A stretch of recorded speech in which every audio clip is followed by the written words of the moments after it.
2026 సంవత్సరంలోకి వచ్చేసాం. ఈ జనవరి నెలలో ఏ రాశుల వారికి ఎలా ఉండబోతుంది అంటారు? ఓకే, ఎప్పుడులాగే మనం ఫస్ట్ గోచారం మాట్లాడుకోవాలి. సో గోచార రీత్యానే మనం ఎప్పుడు రాశి ఫలితాలు అనేది చెప్పుకోవడం అనేది జరుగుతుంది. అంటే ఏంటి, గోచారం అంటే ప్లానెట్స్ తిరుగుతూనే ఉంటాయి. 12 రాశులు తిరుగుతాయి, 9 ప్లానెట్స్ మనకు తెలుసు. సో కొంతవరకు ఏంటంటే కొన్ని రాసుల వారికి బాగుంటుంది, కొన్ని రాసుల వారికి అంత బాగుండదు. సో జనరల్గా మాట్లాడుకోవాలి అంటే ఫస్ట్ మనం నేను ఎప్పుడైనా మాట్లాడే స్టార్టింగ్ ఏమో శని భగవాన్తో మొదలెడతాను. శని ప్రస్తుతం ఏంటంటే మీన రాశిలో ఉన్నారనమాట. సో ఆయన ఈ నెల అంతా ఇక్కడే ఉంటున్నారు, ఈ సంవత్సరం కూడా ఇక్కడే ఉంటున్నారు. అలాగే మనం చూసాము అంటే జూపిటర్, నెక్స్ట్ మనకి గురు మహారాజేమో మనకేమో ప్రస్తుతం జెమిని అంటే ఏంటి మిథునంలో ఉన్నారు, ఆయన రిట్రోగ్రేషన్లో ఉన్నారనమాట. ఈ నెల అంతా ఇక్కడే ఉంటారు.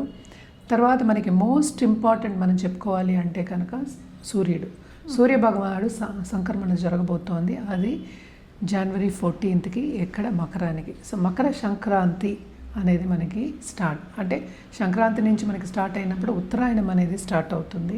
సో ఇప్పుడు దీని తర్వాత మనకి ముహూర్తాలు ఉంటే మనకి తెలుసు, జనవరి ఎండ్ నుంచి ఫిబ్రవరి మనకి ఏప్రిల్ అంతవరకు మంచి ముహూర్తాలు ఉంటాయి, చాలా పెళ్ళిళ్ళు అవుతాయి, మంచి జరుగుతుంది, చాలా బాగుంటుంది అని చెప్పడం జరుగుతుంది. అదొకటి కాకుండా మనం నెక్స్ట్ మనం మాట్లాడవలసింది మార్స్ అంటే కుజుడేమో ప్రస్తుతం మనకి ధనుర్లో ఉన్నారు. మనం మాట్లాడుకున్నాం కూటమి జరుగుతోంది అని చెప్పేసి ధనుర్లో. సో ఆయన ఏంటంటే మనకి 16th జనవరికి ఏంటంటే మకరానికి మూవ్ అవుతున్నారనమాట. అలాగే నెక్స్ట్ మనం మాట్లాడుకోవాల్సింది శుక్రుడు కూడా మనకి ఏంటంటే మనకి ధనుస్లో ఉన్నారు. ధనుస్ నుంచి మనకి మకరానికి 13th జనవరి వెళ్తున్నారనమాట. మళ్ళీ నెక్స్ట్ మోస్ట్ ఇంపార్టెంట్ ప్లానెట్ మనకి బుద్ధి జ్ఞానం ఇచ్చేది మనకి బుధుడు. సో బుధుడు కూడా ఇక్కడ ఏంటంటే ప్రస్తుతం ఆయన ధనుస్లో ఉన్నారు. అంటే 17th జనవరికి ఏమో మకరానికి వెళ్తున్నారు అనమాట. మళ్ళీ ఏంటంటే మొత్తం కూటమి మనకి ఇక్కడ మకరంలో జరగబోతుంది అనమాట. నెక్స్ట్ మనం మాట్లాడుకోవాల్సింది రాహుకేతువులు. రాహు ఏంటంటే ప్రస్తుతం కుంభంలో ఉన్నారు, కేతు ఏమో మనకి తెలుసు సింహంలో ఉన్నారు. సో ఈ రెండు కూడా ఈ నెల అంతా ఇక్కడే ఉంటున్నాయి అన్నమాట. సో ఇదన్నమాట గ్రహచారం. మనం దీన్ని బట్టి మన రాశి ఫలితాలు అనేది మాట్లాడుకోవాలి. ఎప్పటికైనా సరే జనరల్గా మనం ఈ నెల ఏం చేయాలి అంటే కనుక తప్పక ఎవ్రీ డే సూర్యభగవాన్, ఎందుకంటే మేజర్ మూమెంట్ సూర్యుడు ఉంది. అలాగే మనకి ఈ గ్రహాలన్నీ మూమెంట్లు ఉన్నాయి కనుక సూర్యభగవాన్ని రోజు అర్ఘ్యం ఇవ్వడం కానీ, అలాగే ఏంటంటే కాసేపు ఎండలో వెళ్ళి స్పెండ్ చేయడం కానీ చాలా మంచిది. అన్ని రాసుల వారు జనరల్గా మనం చెప్తాం హెల్త్కి మంచిది. అలాగే అర్ఘ్యం ఇచ్చినప్పుడు ఏంటంటే చాలా ఒంటికి కూడా మంచిది. అర్ఘ్యం ఇస్తాం కదా, ఆ నీళ్ళు కూడా తాగుతారు. సో అది ఇచ్చినప్పుడు కూడా చాలా మంచిదన్నమాట. సో ఇది ఫస్ట్ సూర్యభగవానికి కంటిన్యూస్గా పూజ చేయొచ్చు. అలాగే నవగ్రహ చుట్టూ ప్రదక్షిణ చేయడం కానీ, నవగ్రహ పూజలు చేయడం కానీ చాలా మంచిది. మనకి తెలుసు సూర్యభగవానుడు జనరల్గా మనం ఎప్పుడు చెప్పేది సోలార్ సిస్టమ్కి మనం కింగ్ అని చెప్పుకుంటూ ఉంటాం, అంటే అధిపతి కింద నేను చెప్తాను. అన్నీ సూర్యుడి చుట్టూ తిరుగుతూ ఉంటాయని చెప్తూ ఉంటాం, మనకి తెలిసిందే. సో సూర్యుడిని కొలవడం అనేది ఈ నెల అంతా చాలా చాలా మంచిదన్నమాట. ఎవరైనా దేవి పూజలు చేస్తే తప్పక దేవి పూజలు చేయండి, చాలా చాలా మంచిది.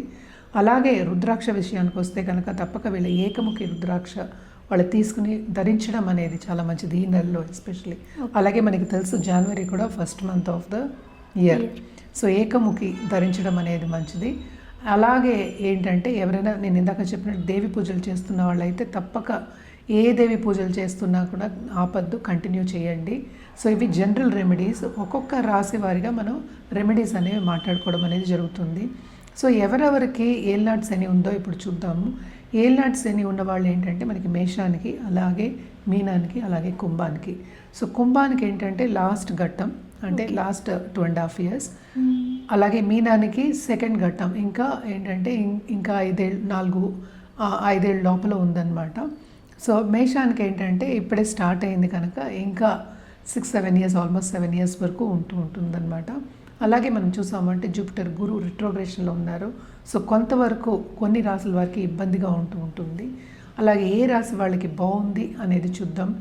ఎప్పుడులాగే మనం చెప్పవలసిన వృషభ రాశి వాళ్ళకి, అలాగే ఏంటంటే మనం చూసామంటే కర్కాటక రాశి వాళ్ళకి, అదొకటి కాకుండా మనం చూసామంటే మనకి వృశ్చిక రాశి వాళ్ళకి, అలాగే ధనుర్ రాశి వాళ్ళకి కొంతవరకు బాగుందన్నమాట.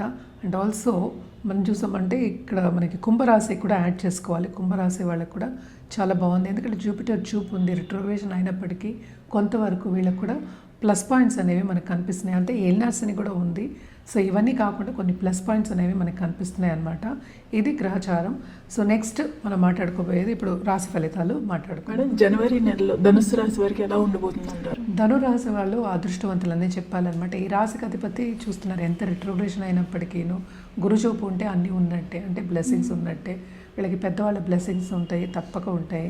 అలాగే ఏంటంటే కెరియర్ పాత్లో విస్తరించే ఛాన్సెస్ అనేవి ఎక్కువ కనిపిస్తున్నాయి.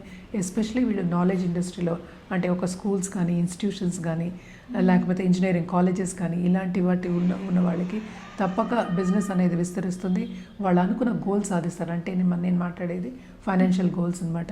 ఎవరికైనా ఏంటి కావాలి, ఫైనాన్సెస్ బాగుంటే అన్నీ బాగుంటాయి అంటారు. సో తప్పక ఫైనాన్సెస్ బాగుంటే అదొకటి కాకుండా మనం చూసాము అంటే 12వ లార్డ్ ఇప్పుడు ఎగ్జాల్టేషన్కి వెళ్తున్నారు, అది 2nd హౌస్లో.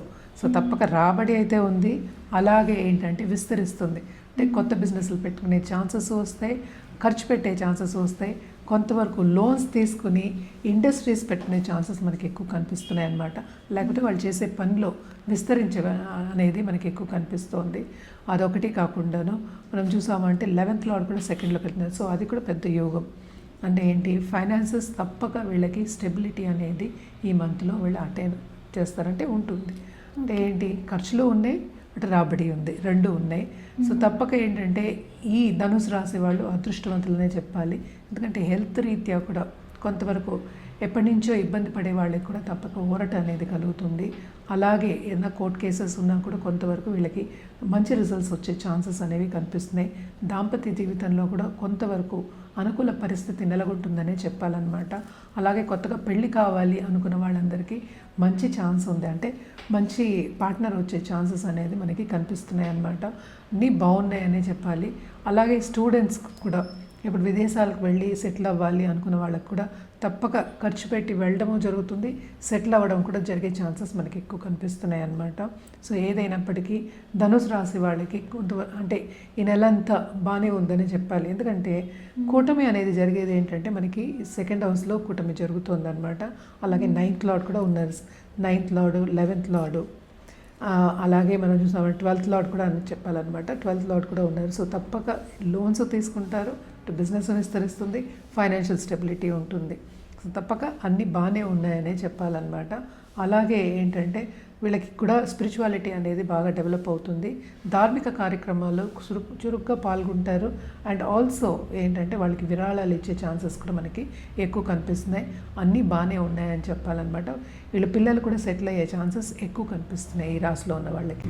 వీళ్ళు ఎలాంటి పరిహారాలు చేస్తే బాగుంటుందంటారు? తప్పక గురువారం సాయిబాబా అవ్వచ్చు, విష్ణుమూర్తి, కృష్ణుడు అవ్వచ్చు, ఎవరైనా దత్తాత్రేయ, దక్షిణామూర్తి, ఎవరైనా సరే మనం దేవిని కూడా మనం గురువు అనేది తీసుకోవాలి. సో గురుకి పూజ చేయడం, అలాగే దర్శించుకోవడం, అంటే ఏంటి, గుడికి వెళ్ళి దర్శించుకోవడం, తప్పక గురువు మీద ధ్యానం చేయడం అనేది వెరీ ఇంపార్టెంట్ అన్నమాట. అదొకటి కాకుండా మనం ఎప్పటికైనా సరే నవగ్రహాలకి పూజ చేయడం కానీ, నవగ్రహాల చుట్టూ ప్రదక్షిణ చేయడం కానీ very very important. And also నిండు బ్రాహ్మణ్ని ఇంటికి పిలిచి వాయనం ఇవ్వడం, లేకపోతే బాగా చదువుకున్న ఒక బ్రాహ్మణ్ దగ్గరికి వెళ్ళి బ్లెస్సింగ్స్ తీసుకోవడం. ఎస్పెషల్లీ నేను ఎప్పుడు చెప్తూ ఉంటాను, పెద్దవాళ్ళ బ్లెస్సింగ్స్ తీసుకోవడం అనేది వెరీ ఇంపార్టెంట్. ఇంట్లో తల్లిదండ్రులు అయినా సరే బ్లెస్సింగ్స్ తీసుకోండి, లేకపోతే గ్రాండ్ పేరెంట్స్ అయినా వాళ్ళు బ్లెస్సింగ్స్ తీసుకోండి. ఎస్పెషలీ ఈ నెలలో తీసుకోవడం చాలా మంచిదన్నమాట. మనం చెప్పినట్టు సంక్రమణ అవుతోంది. సో తప్పక ఈ టైంలో ఇంకా మంచిది, అంటే 9th లార్డ్.